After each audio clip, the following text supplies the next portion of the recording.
Are skeleton warriors and spearmen any good in patch 5.3? Oh yeah, we need to cover the humble skeletons. It's to the point I actually smile and find it funny how in Irritus, Lord of the Dead, the skeletons are heroes of mediocrity, so mediocre that they drag others down to their mediocre levels, are immune to debuffs because they're perfectly mediocre, and so on. It's not that extreme here. Skeletons in Warhammer 3 can be buffed. Let's look at how.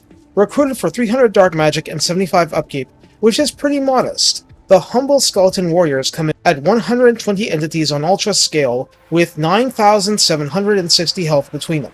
That's a lot more health than the 8,280 of the Empire swordsmen participating in my red team, but hey, they're undead. When they break, they disintegrate into bone dust for use by Skyrim alchemists. Armor is a mere 20, so it's basically token, but the shields block 35% of small arms missile fire.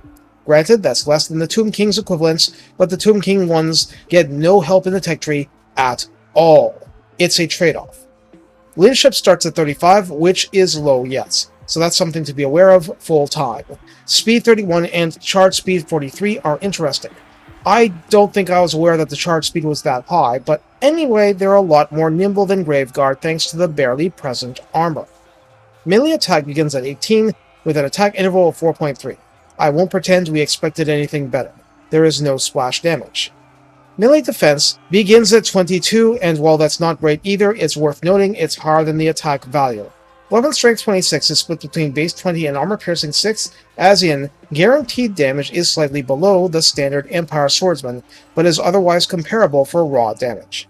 Charge bonus is 6, and mass is 90, figures we can't have expected to be more. Skeleton spearmen are closely related, but require the barrow building at its rank 1 level to do normal recruitment from, otherwise you're at the mercy of raised dead pools. 325 dark magic to recruit and 81 for upkeep are higher, and you will notice this difference if you are spamming them.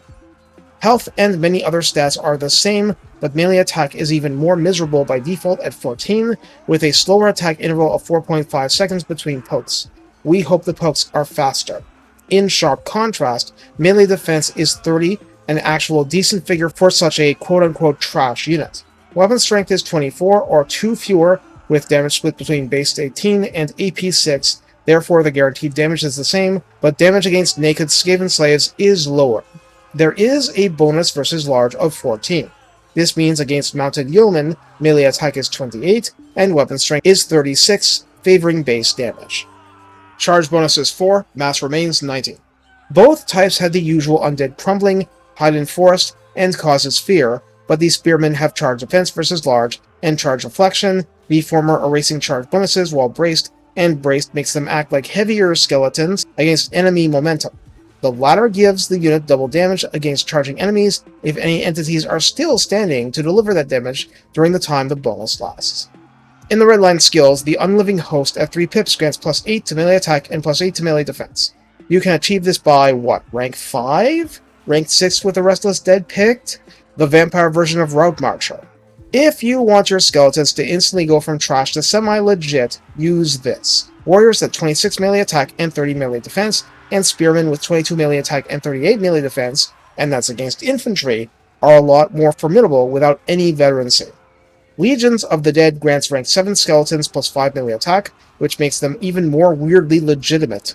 Weapon strength plus 12% because more damage is great, and 15% spell resistance because bright wizards are a thing and we hate them. In the tech tree, oh boy. The Book of Arcane grants leadership plus 5, instantly addressing one of the biggest pain points of bottom feeder undead trash.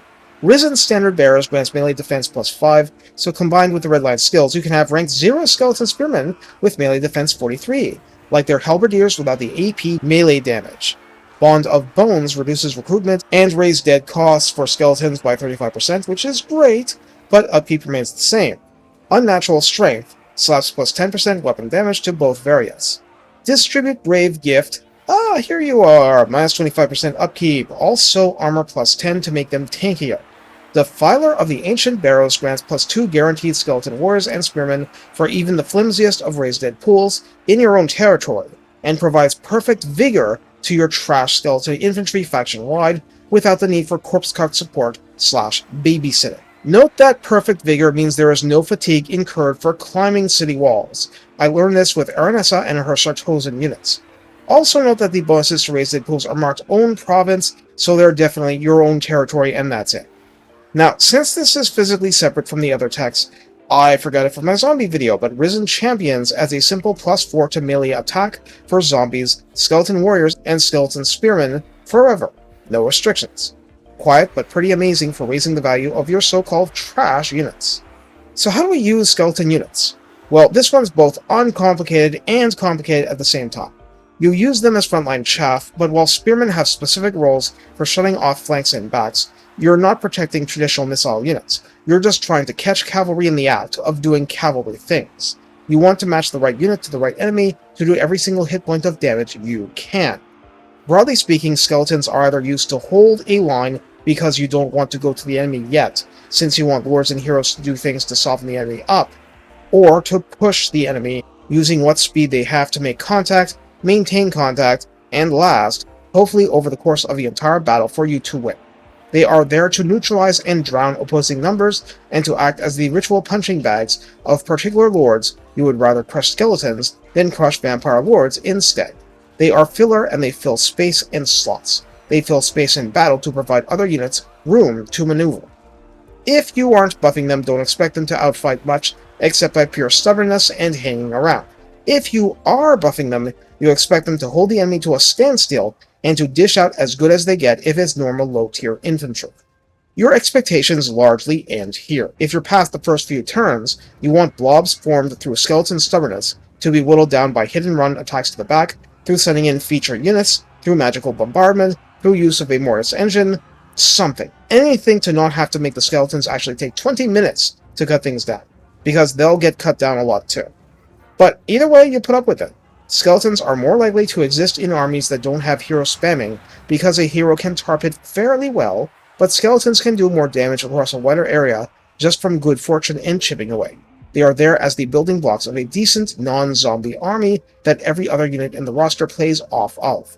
If nothing else, lots of units are better at mauling regular infantry, but short of a Terrorgeist, little could do dedicated anti-large work except the skeleton spearmen until this patch introducing the Graveguard with halberds into the game.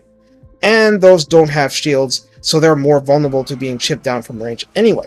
So treasure your skeletons as a whole. Individually, they're still fairly worthless, and you just want them to embrace their second, third, or fourth death with stoicism and to do something productive for you in the process. In large part, that's not up to them. They're consistent. It's up to how you use them, and whether or not the enemy has a steam tank charging in from the flank at that particular moment. Take care and have fun dragging advanced mortal armies down to your level through sheer stubbornness.